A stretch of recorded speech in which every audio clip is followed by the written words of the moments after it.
E thashë në hyrje të ndruar shikues që nga momenti kur ne paralajmëruam dhe përgatitëm promon për prezencën në studio të emisionit Pastel të zonjës Iqbale Berisha Huduti, sigurisht kemi marrur një numër shumë të madh të kritikave, kemi marrur një numër të madh edhe të kërcënimeve, ofendimeve e kështu me radhë, por ja që ajo arriti të jetë pjesë e emisionit tonë për të dhënë shumë sqarime në lidhje me akuzat dhe kësaj betejë virtuale që po i bëhet që nga momenti kur ajo ka dalë, në fakt dhe ka folur hapur për qëndrimet dhe sigurisht të bindjet e saj fetare. Për më tepër, ajo është edhe studiuese e lirë islamologe, por me profesion është psikologe, kështu që vjen në studion e emisionit Pastel për herë të parë për të përgjigjur dhe për të sqaruar në lidhje me shumë nga deklaratat e saj, të cilat janë bërë virale dhe po qarkullojnë gjithandej në rrjetet sociale. Zonja Iqbale, mirë se erdhët në Pastel, faleminderit shumë që pranuat ftesën dhe që arritët të jeni me kohë në emisionin tonë për të sqaruar në lidhje me shumë akuza edhe të ashpra, edhe të egra, të cilat drejtohen ka ju. Mirë se ju gjeta dhe ju dëshiroj suksese që keni dhënë hapësirë mediale edhe tematikave që janë, mund të themi edhe aktuale, edhe janë enigmatike për të cilat popullin ndoshta gjithmonë paragjykojnë për shkak mos njohurive që kanë, jo për atë se çfarë jemi ne. Prandaj, unë jam mirënjohëse dhe unë desha të prezentohem se jam pra si Iqbale Berisha Huduti. Jam e diplomuar në dy diplomime në letërsi shqipe dhe letërsi krahasimtare në Universitetin e Prishtinës, si dhe një master në psikologji.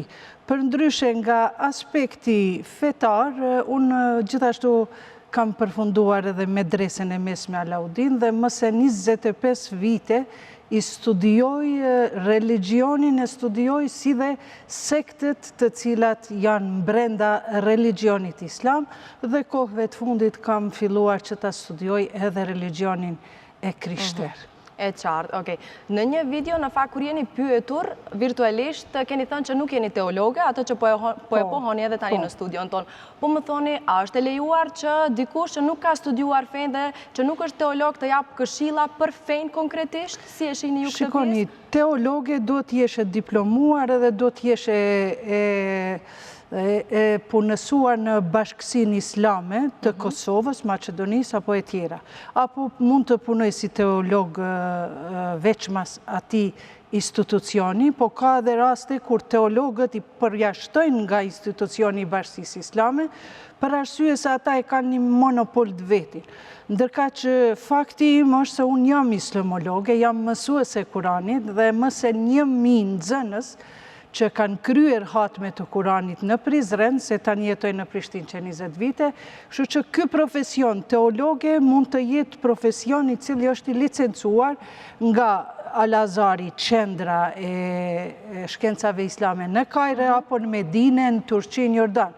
Ndërka që islamologe, logos, do të thot dije, tash unë një 4 vjeqare, një medrese si bazë, e kam dhe falenderoj Zotit që kam mund me mësu shumë gjana aty, s'paku jam lexuese shumë e mire Kuranit.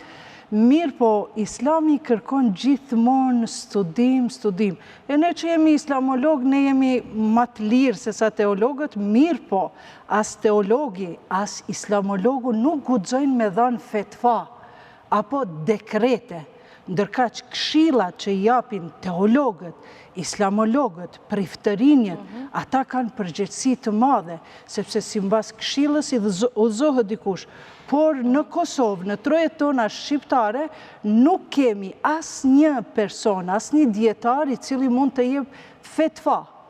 Për shembull në Kajro, Jusuf Kardavi e të tjerët. Ne kemi të lirë të flasim për mendimet tona, nuk është me rëndësi. Po gjithsesi e potencuar që mbani përgjegjësi për atë që e thoni. Pra ju mbani përgjegjësi për gjitha deklaratat që i keni dhënë deri tani? Për të gjithat unë marr përgjegjësi përpara Zotit, se unë jam gati 60 vjeçare, unë dua të vdes.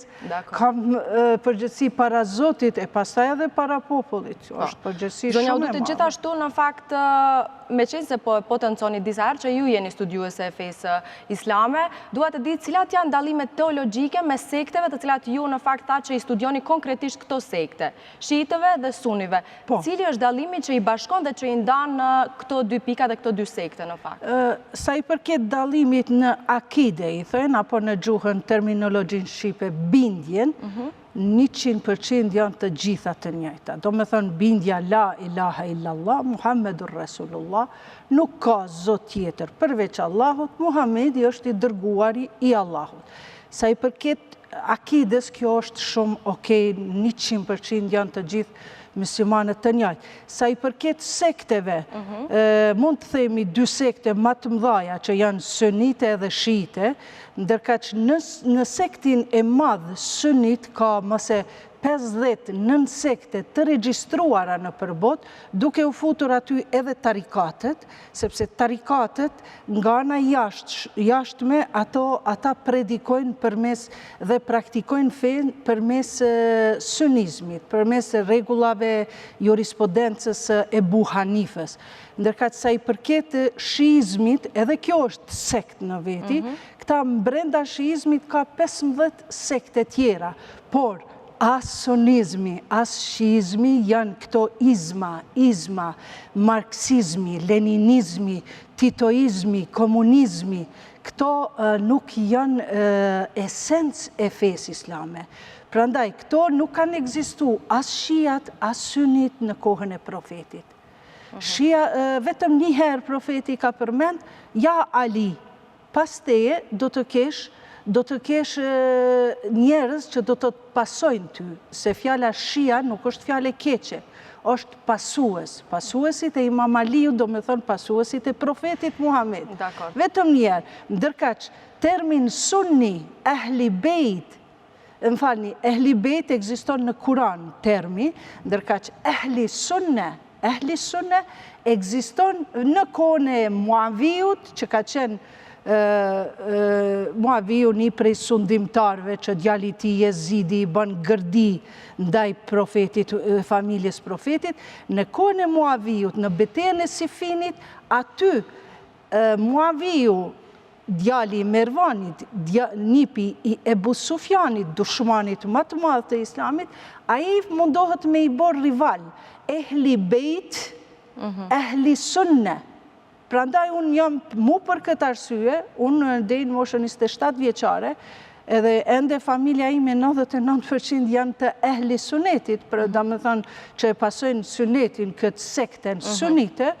Po ju tani në këtë moshë jeni dhe pas gjitha studimeve, hulumtimeve që keni bërë, vizitave të shumta në Iran, ju, zonja Hudutit, cilit sekti takoni? Shikoni, unë e kam predikuar, unë deri në moshën 27 vjeçare i kam taku sektit sunni. Edhe prapë ndi vetën sunni. Sepse janë të gjitha, ato predikimet janë të njëjta, por historia pas vdekjes profetit e ka bë gërdin, e kanë myt familjen e profetit. Me njëherë pas vdekjes profetit, u mbyt Hazreti Fatimja, u mbyt Aliu, u helmu Hasani, nipi, u pren në qafë, në Kerbela, Imam Hyseni.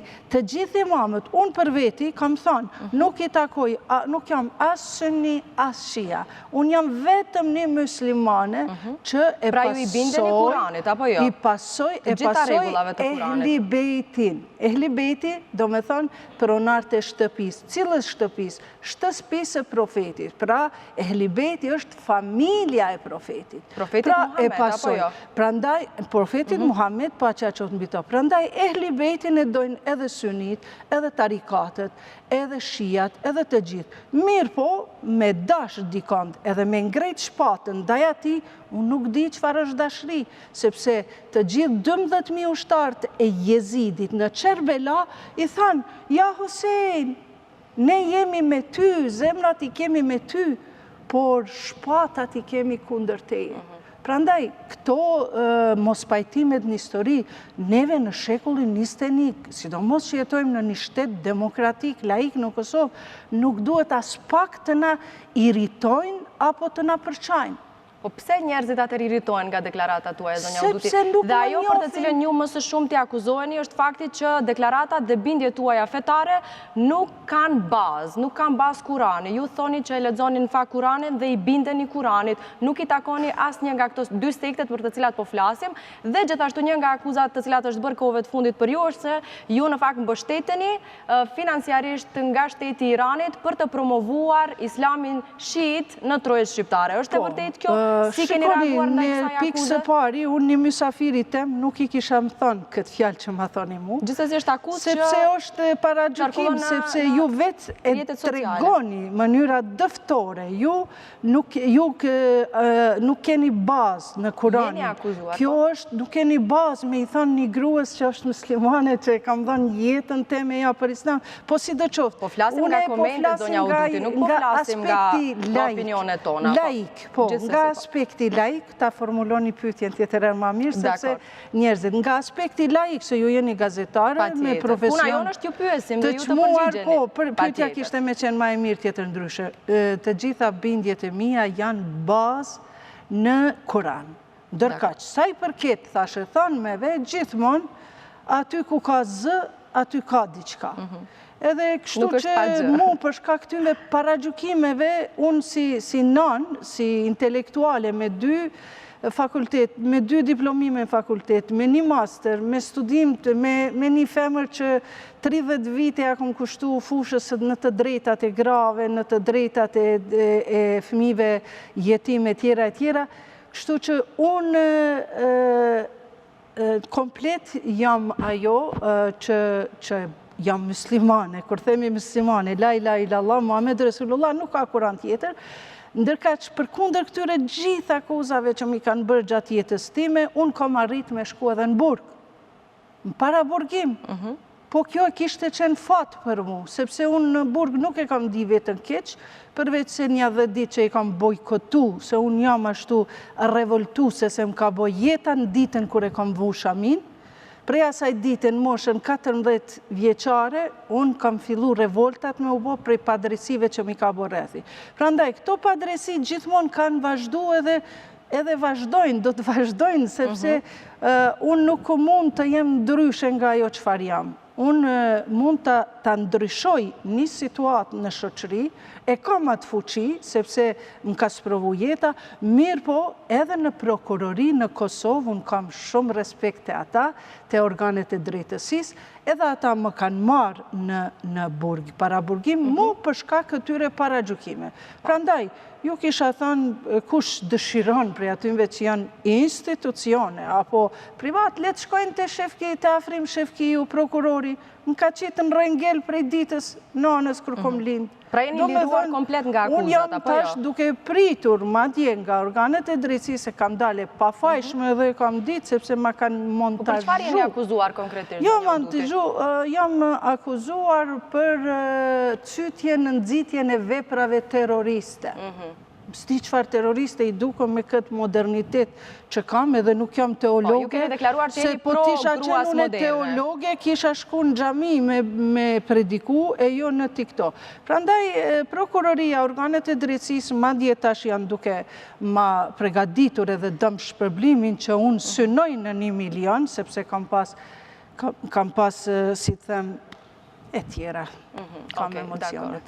E kuptoj plotësisht gjendjen tuaj dhe unë vetëm dhe ishta një sqarim të shkurtër, sepse ne ju a kemi dhënë mundësin juve që të sqarojni para publikut të Maqedonisë, sepse e dim që kemi një numër shumë të madh të njerëzve të cilët ndoshta në shumë raste ju kanë keq kuptuar, ndoshta në shumë raste kjo është një e ardhur edhe ju jam shumë mirënjohëse sepse televizionet për ndryshe në Kosovë hezitojnë një personalitet si unë ta kenë, ndoshta edhe jam erituese se jam shumë direkte në atë aspektin, jo mja bo qefin, po e tha mendimin tim, po kur njëherë, asë një mendimi imi nuk ka bo ndryshime të liga në shoqëri.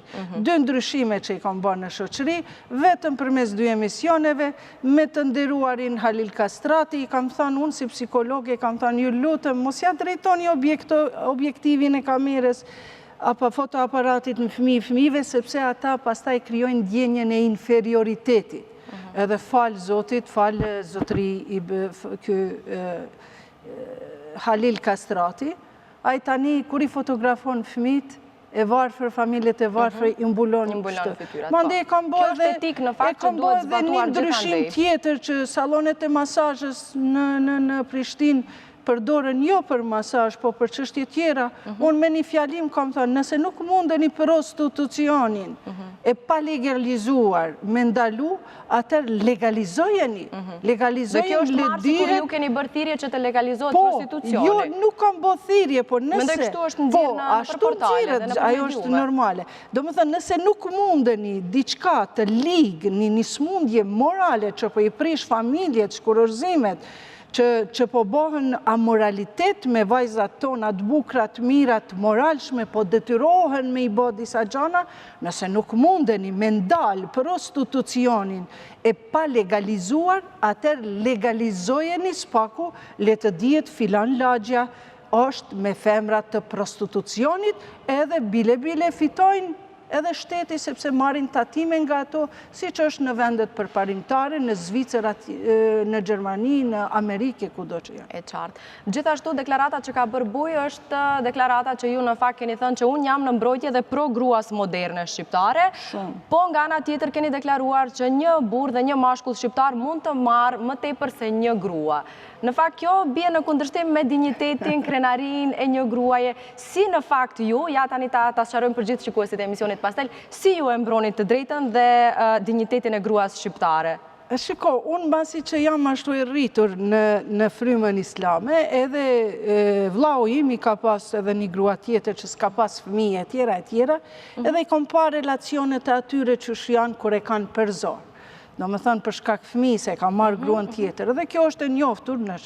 Mandej të në Kosovë dhe Veta Gimçeku, që është ka qenë kryeministër i Kosovës, a i ka 2 gra, pa marrë parasysh që është endaluar me ligj me i pas 2 gra. E të plot tjerë kanë në Kosovë që janë në pozita politike i kanë gratë. Kështu që une me atë qëllimin tim se, shikoni, diçka që nuk e ka ndaluar Zoti, nuk e ka bë urdhëres pa tjetër, madje as martesën, bigami me një grua nuk e ka bë obligative, diçka që është e natyrshme, edhe ka ekzistu edhe në kohrat e lashta, mirë po unë jam bazu vetëm në Kuranin, edhe kam thonë që mos të keq përdoren vajzat tona, gra tona, mos shkatrohen familjet, ai personi cili e ndin veten që mundet me pas edhe një grua, por jo si që thënë hoxhalart, shkon e merë gruan tjetër, mos e pyet gruan e parë. Jo, pyet e veten, pse je gruaja e parë në martesë? E pse mundesh me qenë gruaja e dytë? Mundesh me qenë gruaja e dytë, ndoshta ju ka shkurorzu burri, gruaja, ose i ka vdek gruaja, është nder me i këqyr jetimt.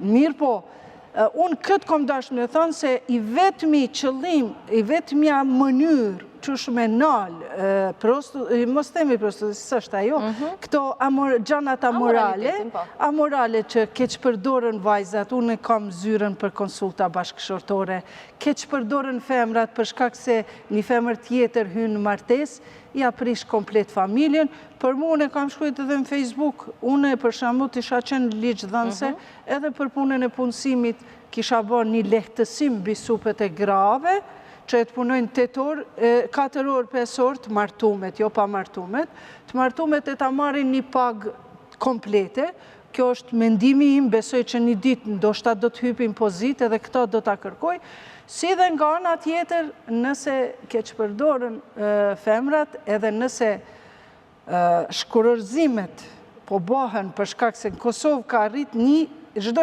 4 martesë të shkurorzohen, nëse kanë arrit shkurorzimet në këtë krizë të institucionit familjar, pse mos me i marë 2 gra, pse mos me i bo bigamin, po me bo bigamin të ligjshme. Për shembull, në Suedi e kanë bo të ligjshme, kryeministrja është femër, edhe tash çka ka bo ajo, e ka pa që kjo, më falni, nuk mundi me thënë tradhtia, po është fjalë që përmendet në Kuran, kurvëria është paraqit me të madhe, edhe kanë bo bashkulli që tradhton, a i duhet me marrë burg 3 deri në 5 vjetë. Një ashtu edhe femra. Do me thënë, në botë ekzistojnë ligjet, e na për me i zgjedh problemet në shoqëri, duhet me qenë që zgjidhja është që t'ju lejohet me shkove të marrin. Bigamia, jo poligamia. Nuk është obligative me u bo, mirë po vetëm kur e bon dikush një tradhti bashkëshortore, apo që unë i thamë kurvëri, paliq, me njëherë, gjykata e Kosovës fajtore zënë burrin. Edhe me njëherë vjen deri të shkurorzimi. Për janarit, deri në shkurt, deri në mars 2023-ës, 2.000 shkurorzime të nënshkruara e në bërë. Normal, ka pas procedur ma hajershme. Po gjithashtu jeni, në fakt, bigamia është jeni dënuar virtualisht se keni thënë, unë i kërkoj nuse, grua tjetër edhe bashkëshortit. I kam kërku. Kemi marrë pa fund mesazhe ku duan që ta din publikisht zonja Huduti. I keni gjetur nuse, grua tjetër burit tuaj? Në moshën 27 vjeqare, kam pas një shoqe, ju kam thënë ekonomiste, grua e ve, shumë e varfër, e bukur kështu dhe zonja Sukurti, dhe i kom thënë asaj, eja mere martoju për burin tem, ka pas standardin, edhe kam dëshiru, mja ble asaj një banis të vogël, për momentin e zonja pas ta jetë punon. Dhe pse keni dashur të ndihmoni asaj, ose të vetëm se unë kam dashur edhe atër të arruj moralin asaj shoqës time, ajo ka qenë mësuese shumë e mire Kuranit, ka qenë e varfër, ka qenë me një vajzë, e bukur tepër, edhe plus çdo kund që ka kërku punë, ka qenë e provokume me gjanat amorale. Po kjo ka qenë mrenda 10 viteve ka qenë 2 oferta, jo martesa. Këtu e kanë keq kuptu. Po ja që s'kam gjetë person, zdi, ndoshta janë frigu prej meje, që ndoshta unë s'jam person agresiv, unë veç ja kom ofru, buri im ka qenë... Po pse keni dashur ta bëni këtë? Vetëm për me mbrojt moralin e asaj zonjes, edhe një doktoreshe. Po buri juaj si reagon ndaj ofertave të cilat ju i keni bërë për të? Ne është dakord? Jetojmë me islamin. Edhe sot me pas nevoj, pse jemi plak në atash, buri 60, unë 5-6-7, nuk kemi nevoj për këto me rujt moralin e femrës vetëm përmes martesës, po e rujmë përmes deklaratave. Pse jo? Pse ju, vajzat e reja, gratë e reja, kur i martoni burrat, nuk i martoni me synimin që, kjo është bashkëshort. Bashkëshorti im, jo nuk është robi im, që unë për diçka mundi me kushtëzu. Atëherë, kur burri i thot gruës, zemër, unë jam i lumtur me ty, por ti mu nuk po më plotëson. Edhe unë po du me marrë edhe një grua tjetër. Po nuk keni dakord është më mirë këtu të ndodhë automatikisht shkurorzimi në qoftë se partnerët nuk e përmbushin njëri tjetrin? Pse duhet pranuar? Nuk ndodhë, sepse ajo thotë, prit, pse nuk pe plotësoj burin tim? Sepse sot gruaja e ka humbë rolin e saj, vendin, pozitën e saj në familje. Ti mund t'jesh edukuar, ti mund t'a kesh paran tënde, t'a kesh veturën, t'a kesh kretuat. Po, kur hynë në kulmin e shtëpis, institucioni martesës është i shejt. Ju duhet me hy aty si grua, si zemër, si shpirt, si pastruse, si gjithënse për fëmijën e juj, si nën, i harron profesionin që ka e ki jashtë.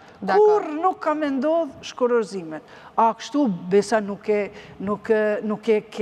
kupton standardin, falni juve s'pju thamë se nuk pju njo, po një femrës, nuk e kupton standardin e burrit, ti duhet me ditë, para se me njoftu me djalin, më smjakëqër pasunin e babës, gjyshit, stërgjyshit, po momentalisht, qka të pëlqen të djali? Edhe e kryon një standard për bashkët, mirë po, nga aspekti islam, ti e komplete pamvarur nga financat e burit, sepse buri e ka përgjithsi, ti mund të kesh pagën tënde 1.000 euro, mirë po ti nuk je as pak obligative me pru në shtëpi. Ndërka qka për aboneve modernizmi, po shkon gjithë ditën e lume, po punon, po vjen shpi, burat e vazhdojnë ritualin e jetës vetë që shekan, sepse është burë, ndërka që femra është ngarkume, e lodhur, normal që burin nuk mundet të plotësoj.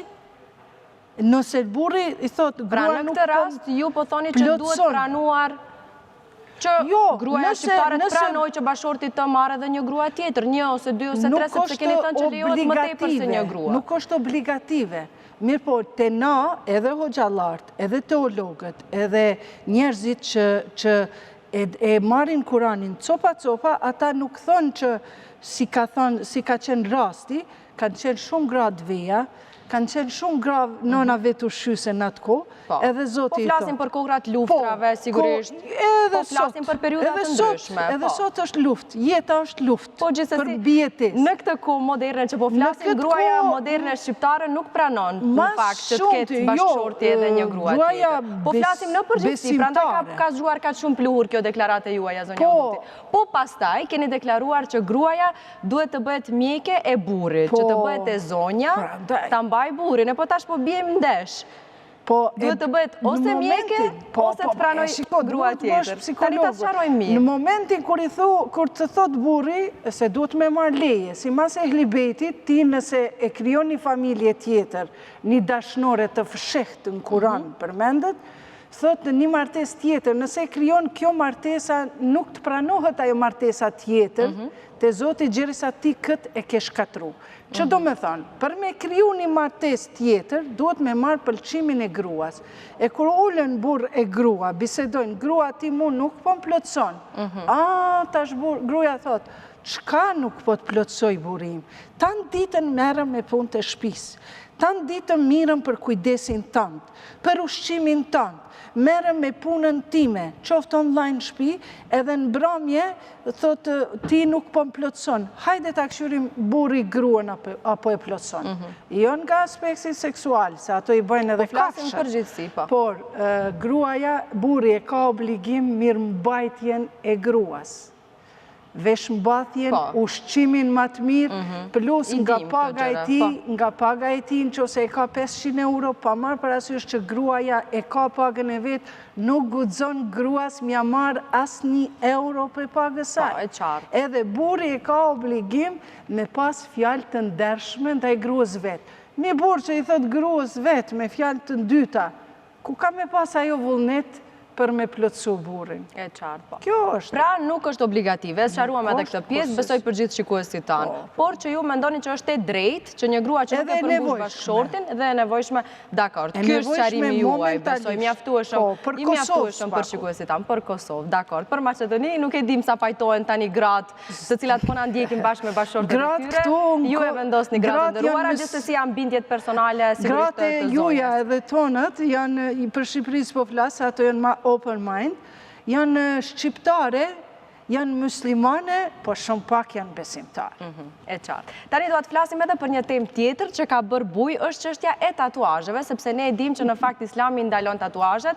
E kemi një video të cilën dua që ta ndjekim së bashku, besoj shumë nga ju edhe e keni parë, dhe do ta komentojmë në studio sepse keni thënë që tatuazhi është i lejuar, vetëm në qoftë se një grua shkon dhe e bën në një pjesë të trupit duke ndaluar emrat e Allahut dhe duhet të shkruhet nga një femër dhe jo të preket nga dora e mashkullit. Por që tatuazhi është i lejuar në çdo pjesë të trupit. Mos po e nxerri bare edhe unë një reklam se po du që toni në shkrim me bënaj shtëpi e tatuazhi. Jo, nuk kam, po mendoj mos po mdej nëj reklam, thash edhe vetullat pak t'i boj, edhe që toni në shkrimin e të ndjeri djalit. Okej, të shojmë video, t'i kemi 3 video dhe do t'i komentojmë shumë shpejt në studio pas pak.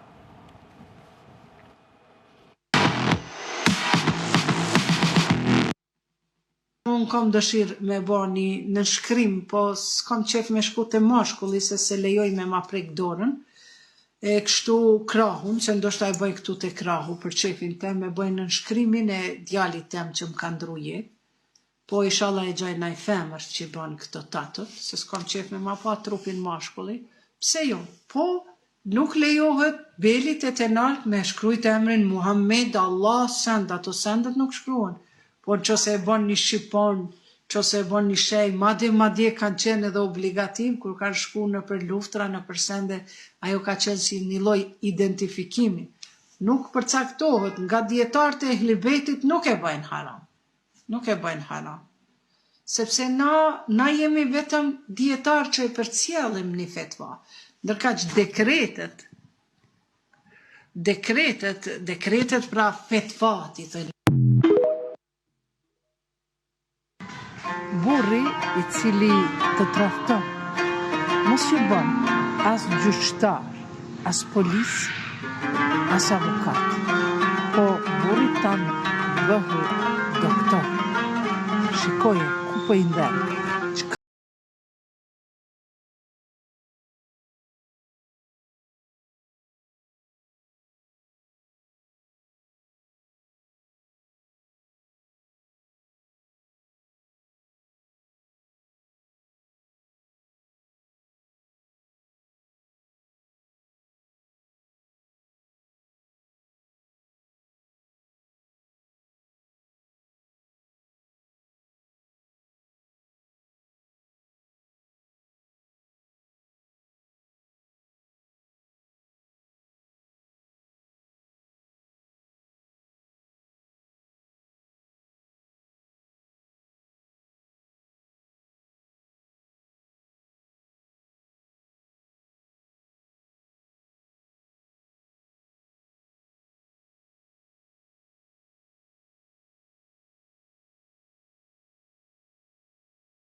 A dërpam 3 nga videot të cilat janë virale në fakt në YouTube i gjejmë. Njëra ka rrit 1 milion, është pikërisht kjo me tatuazhin. Në TikTok jam aktive, i kam 50.000. Jeni shumë aktive në TikTok. Po interesant, në Turqi isha qenë me 51.000 followers, i kisha bo edhe tatuazhin pa pare, edhe vetullat e bukra si tua. Pra nuk përfitoni nga TikTok, ose shumë njerës kanë hapur akauntet e tyre për përfituar. Ndoshta po i dukëm demodese, ju afrova një...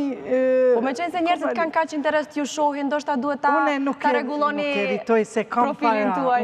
Nuk e nevoj për përfitima. Dua të tjerët t'ja si. Sa i përket tatuazhit? Po, tatuazhit ka një hadith ku pejgamberi Muhammed e ka ndaluar qartë dhe ka thënë, meriton mallkimin e Zotit ai njeri që e bën dhe ai njeri që e ka për zanat. Ju keni thënë që Islami në fakt e lejon tatuazhin në trup. Ku bazohet? Profeti Muhammed thot, kur ta dëgjoni një thënie time, një hadith, edhe ajo nuk përputhet me Kuranin, mos se kam thënë unë, ata të cilët gënjejnë në emrin tim, do të qesin flak prej gojes në botën tjetër.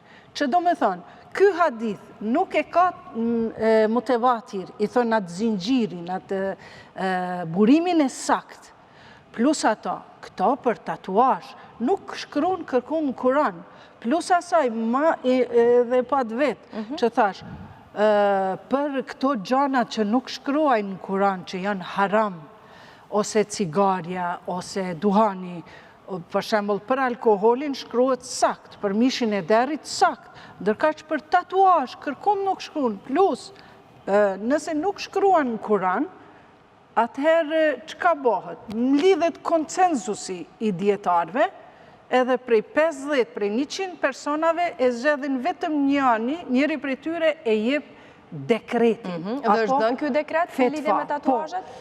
Sepse tani po bëjmë bisedime në qoftë se është haram, apo është ndaluar? Do më thënë është kjo pikpyetje? Dekret, sipas dietarëve, pra po them të ehli bejtit, edhe disa dietar të ehli sunetit, që janë këto dy sektet më të mëdha, sidomos ehli bejtit, janë Sejid Sistani, janë Mekaremi e disa tjerë, edhe ata thonë që nëse diçka e vizaton për mi, për shembull lakin që ose e lanë gishtin, nuk e ke la thonë një në tëndë. Mirë po preferohet edhe unë i vendosi për festa e tjera e tjera. Por, thot, nëse diçka kalon uji për mi, do me thënë e prek lëkurën uji, pra edhe abdesi edhe gusuli është i pranueshëm. Po gjithsesi ne e dim që inkuj kur realizohet tatuazhi ai depërton në shtresat e thella të dermës lëkurës. Ajo hyn brenda në lëkurë. Brenda në lëkurë, plus tatuazhet e sotshme janë më permanente. Kështu që lejohet sot me shku në Turqi, në Jordan, unë isha në Irak, në Siri, krejt gratë i kanë vetllat e vizatuara me tatuazh. Mirë po, këto fetfat që janë dekretet ekstreme, na populli janë shqiptar mas luftës Kosovës, mas dymitës, kanë hy edhe sektet mrenda sektit sunni. Mrenda sunnizmit është edhe shkolla juridike e hambelite, që është e përqëndruar në Mekën Medine. Prandaj, hoxhallarët e tonë, rinja jonë shkojnë Mekën Medine, atje e krynë shkollën, dhe dietarët e tyre, që këtu i njohin ma shumë si selefi, ata e bëjnë rreptësisht, ata e bëjnë haram edhe heqjen formësimin e vetullave. Pra ju do të kishë bërë tatuazhe, ta që keni dëshirë të bëni në nënshkrimin e djalit tuaj? Me gjithë naj femër, me bo një këtu, një me bo qëtu për burin tem, mu do ke mire, bukur, po ndorë në nënshkrimin e djalit. Pra të gjithë dietarët nuk... E keni bërë tash një tatuazh, me qenë se ju pëlqen, të duke një bukur? S'kam ko, pasha Allahin, s'kam ko se kisha... Vetëm kjo është arsye, se do e kishë që në qo se e gjoj dikon të shkup, tash po shkoj prej këtu, i të lajmëron dikush, që po shkoj atje dhe po e bëj për hatër tanë. Shaka. Pra, do me thënë, ju jeni e bindur që tatuazhi nuk është indaluar. Unë nuk guxoj thash me dhënë dekrete se japë përgjegjësi para Zotit. Unë s'jam dietare që japin dekrete. Asë në Kosovë, asë Maqedoni... Ku e bazojnë këtë deklaratë tuajën? Ata e thënë dietarët që japin dekrete, fetva, i thënë gjuhën tonë. Po ne e dim që është pikërisht pejgamberi Muhamet, ai i cili është pasardhës i ynë, dhe që ne duhet bindur haditheve të ti. Ma jo haditheve të nuk cilat janë të rrejshme, mundën me qenë të rrejshme. Pra nuk i bindem me hadithit të pejgamberit, por ju bindem i dietarëve të cilat... Jo, haditheve të pejgamberit është kusht me ju bind, po jo çdo njërit hadith, sepse 60%... Pra këti hadithi si pas jush nuk i bindemi? Nuk është i saktë, sepse 60% i haditheve janë fabrikuara. Hadithet neve na morën qap.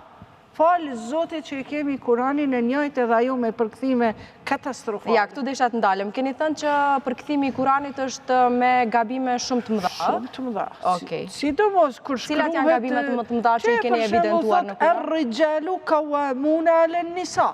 Shikon, njëri dietar thot gratë, burrat janë autoritet mbi gra.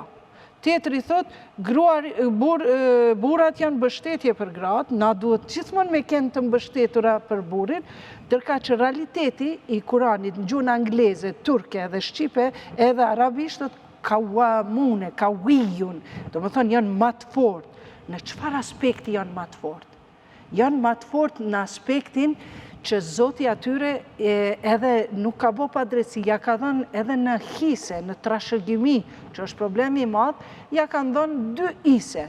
Pra, nëse ju jeni 2 motra e një vlla i merr 50.000 euro, 2 motra i marrin nga 25.000 euro.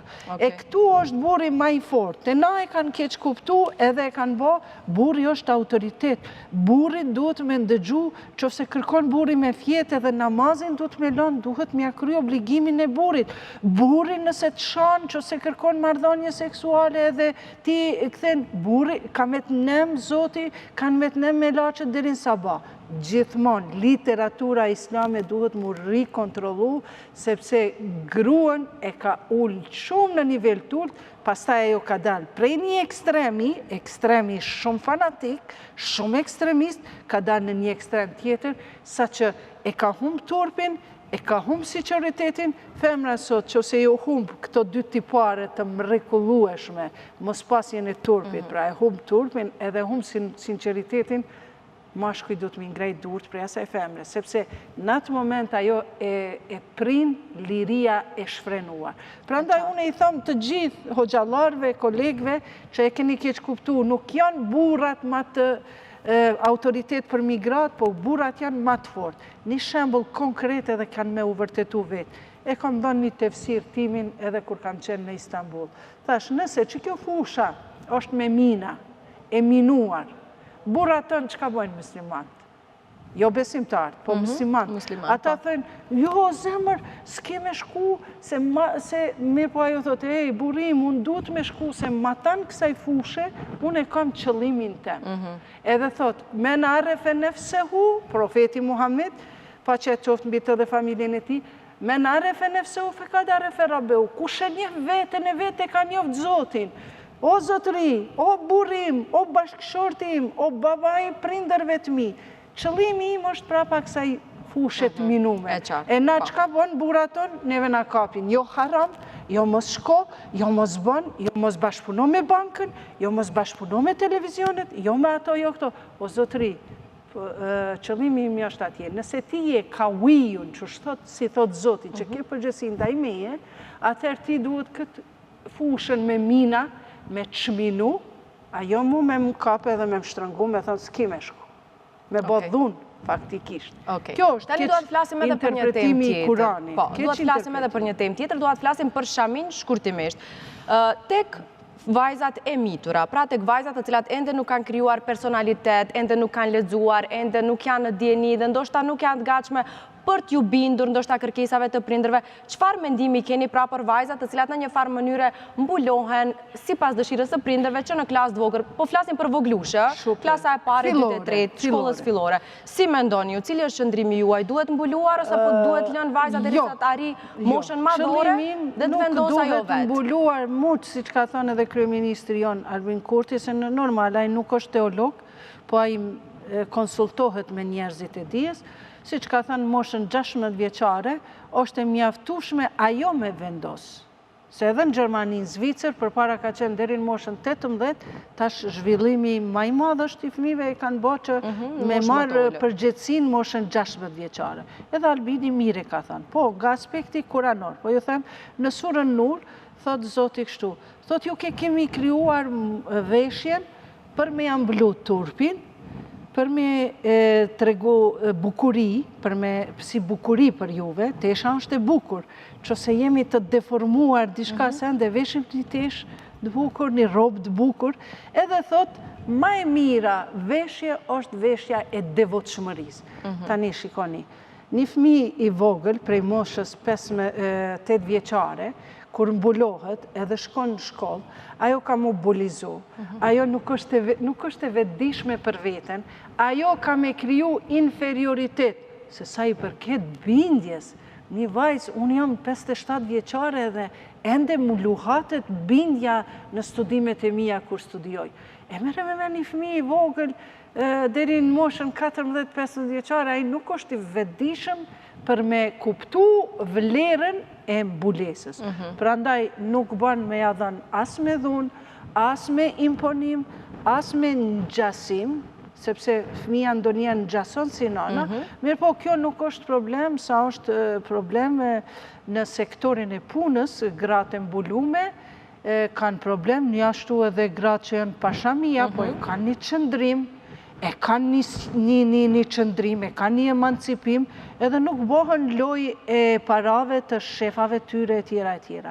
Edhe këto që kanë me shamia e kanë problem punësimin, po ka dhe për tyre që nuk kanë nepotizëm, nuk kanë, do me thënë, dikon të afër në familje që të punësohen e tjera e tjera, kështu që mbulesa me shami po flasim, nuk është obligim primar, por është obligim sekundar. Po flasim po, në moshë të mitur. Obligimi primar është t'i besojmë Zotit, t'i besojmë profetve, librave Zotit, Biblës, Kuranit, t'i besojmë engjëjve, t'i besojmë ditës kiametit. Kjo është obligim primar, sepse unë nuk mundë me thënë, me paragjyku, me thënë Flora nuk është besimtare sa unë, sepse me këtë shami unë nuk mundë me matë besimin. Ndoshta ju jeni shumë ma besimtare, sidomos me këtë qëndrim të bukur, kur gjë nuk të pengon për një femre të moralshme, për një femre të ndershme dhe të emancipume, edhe që i jep kontributin tonë. Mjafton që ta dash stresin derisa erdha këtu. Vërtet ishte stres derisa ishim të duke se kisha problem me atë. Mora me mend tash pas atij paralajmërimi, pas asaj buje të madhe që u bë në vendin tonë, tash tamam puna mos të kishit arritur këtu. Jo. Atëherë do ishte bërë shumë më madhe. Çdo gjë është e caktuar prej Zotit. Unë gjithmonë, askond nuk mendoj çka të tjerët mendojnë për mua. Po unë mendoj për mendimet e mia, a janë të ndërgjegjshme, çfarë janë, a janë të mira për shoqërinë, edhe dëshira ime vetme është jo me pa femrën si një person që vlerësohet vetëm nga ana e jashtme, për shkak mbulesës apo minifundit apo fundit. Beso, unë për veti kam shoqe që nuk janë me mbulesë, po janë shumë të ndershme, shumë të moralshme, kanë qëndrimin e dinë bre pse vishën, edhe janë shumë besimtare. Që është mëkat për shkak shamis. Mere me shteti islam që është Irani, ka probleme për shami, e lënë më tjerë. Sepse nuk ka dhunë fe. Zoti na ka thonë, nuk ka dhunë fe, nuk duhet me marë unë më ngritë më ngjes, që se ka me dalë para Zotit, se ka me më dënu Zotit, pse se ka më falë sa bajnë. O Zot, faleminderit që më zgjove për me folë me ty.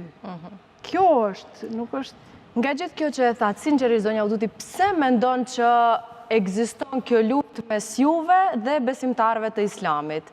Sepse sot unë lexova disa statuse edhe nga hoxhallarët e vendit tonë, ata të cilët themi e luftojnë në një farë mënyre apo e dënojnë, e korrigjoj, e dënojnë mediumin tonë si medium që po ju japim hapësirën sot. Domethënë, kemi pasur pafund komente nga shumë hoxhallarë të cilët thonë që ju nuk e meritoni këtë hapësirë që po a japim sot në emision. Pse mendoni që jeni kaq shumë e akuzuar për këto deklarata, ndërkaq ju në fakt në këtë gjithë bisedë keni tingëlluar shumë paqësore dhe pa shumë dallime në fakt nga ajo se si ndjehemi ne që i takojmë Islamit. Duke mos i dalluar dhe mos i ndarë sektet. Shiko, opinionet e njerëzve gjithmonë kanë ndryshuar. Gjithmonë njerëzit, mos tham, unë jam shumë e vogël në krahasim me çka ka çfarë zonja kanë botë që kanë dhënë jetën e tyre për një ideal, po është problemi tek unë se unë e kam një ideal. Edhe jam gjendje për atë ideal edhe jetën e jam. Cili është ideali juaj? Një fëmijë e kam shtjell me qefin, edhe dy im shtjelli me qefin, mirë po idealin tem nuk e la të rënjoset. Cili është ideali juaj? Ideali im i ka dy krah, pa të cilët nuk mund të fluturoj as aeroplani, as zogu, as plumë, as shqiponja. Është drejtësi edhe paqe për të gjithë. Gjerisa ne jetojmë në një shtet demokratik, ku liria e besimit është e hapur, jemi të mbrojtur nga shteti, kur liria e të shprehurit është shumë okej, por njerëzit, ata që shkruajnë, keni parë në një fushë futbolistike, kur e jep dikush një gol, edhe ka edhe ata kundërshtarët që thënë, pse e dha, këta tjerët, ura. Kështu që unë nuk shoh kundërshtarë shumë, se ata që shkruajnë, ata kanë smundje me psikologji, ai që ka inferioritet në veti, edhe nuk ka arrit, si që po arri unë, falë Zotit, ta tregoj një drejtësi, një shkollë të familjes profetit. Drejtësi si pas asaj që keni studiuar, jam bindje tuaj. Sepse është diçka e re, Ehli Bejti.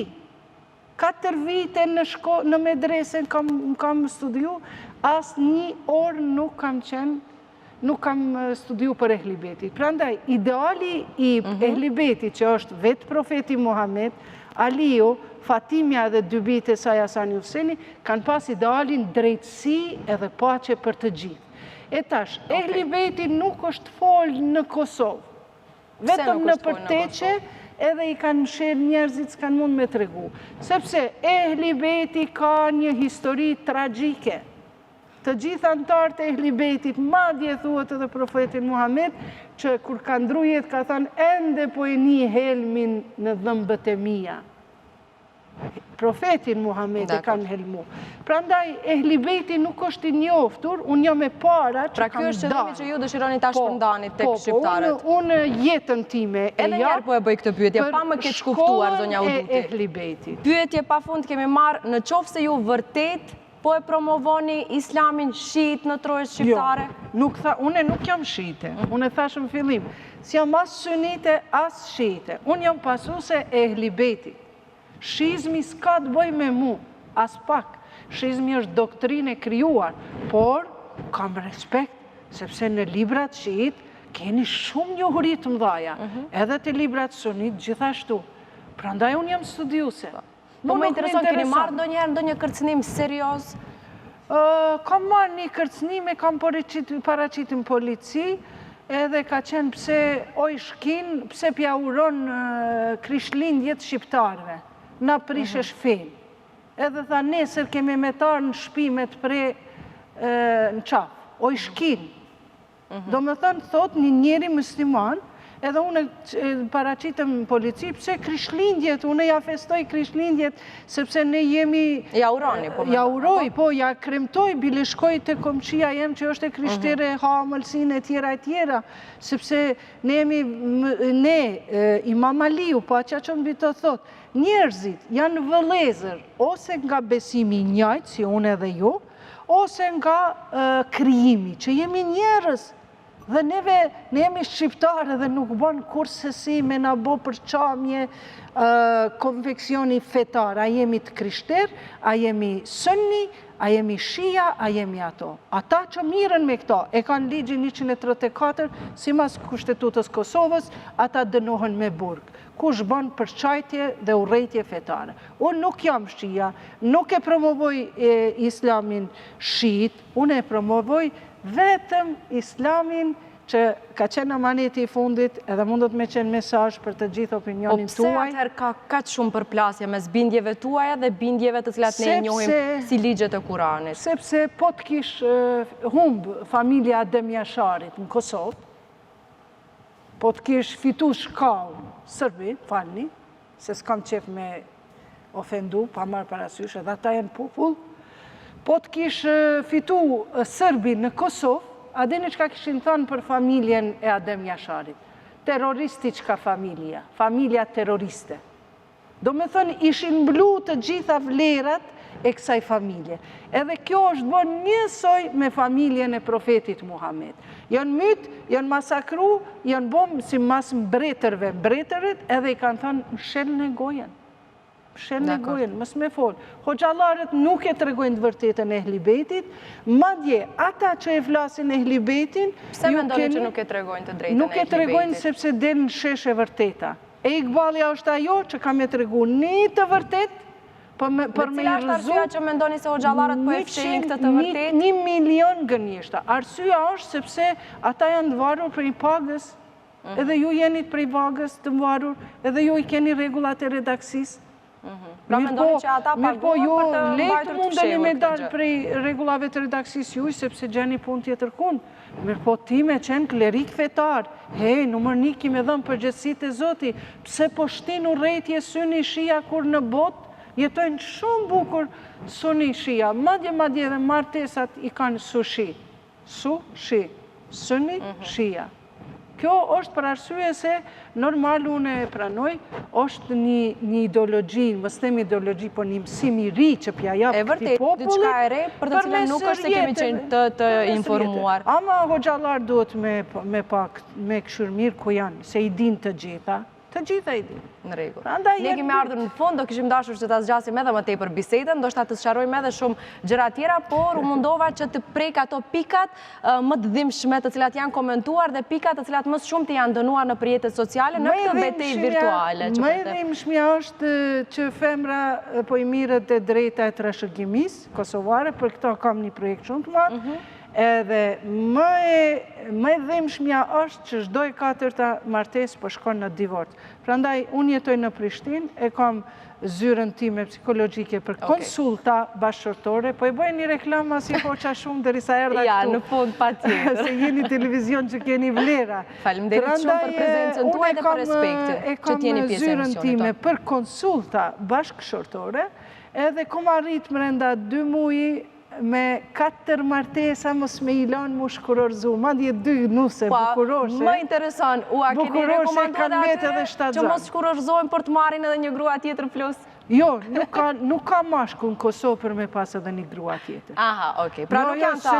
Se meritojnë oj zemër sot një grua e lene më 2. Këta biznismenat. Po i vetë një bashkëshorti juaj që ka meritu edhe një grua tjetër. Po, i ka meritu. Vetëm bashkëshorti juaj, i ka meritu. Unë e ashtu e njo, ka ndoshta dhe tjerë, mos ta globalizojmë. Ishte kënaqësi që ishit me ne në Pastel dhe shpresojmë të takojmë herave tjera, ndoshta për gjëra më të bukura se këto. Mos flasim vetëm për betejë të egra. Kënaqësi, faleminderit shumë për respektin tuaj. Faleminderit që na keni ftuar të gjithë televizion redaksis juaj dhe opinionit, faleminderit, mos mendoni keq, vetëm pozitiv.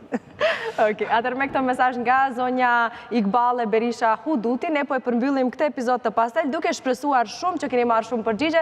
Jam e sigurt se gjithë ju të cilët na keni kritikuar ka shumë, sot besoj keni qenë edhe ndjekësit më të vëmendshëm dhe shpresoj që keni marrë shumë përgjigje nga zonja Iqbale. Unë ju përshëndes, ju falenderoj shumë juve dhe ritakojmë sërish nesër gjithmonë në terminin e rregullt të orës 16 deri në orën 18. Mirëmbëjtje.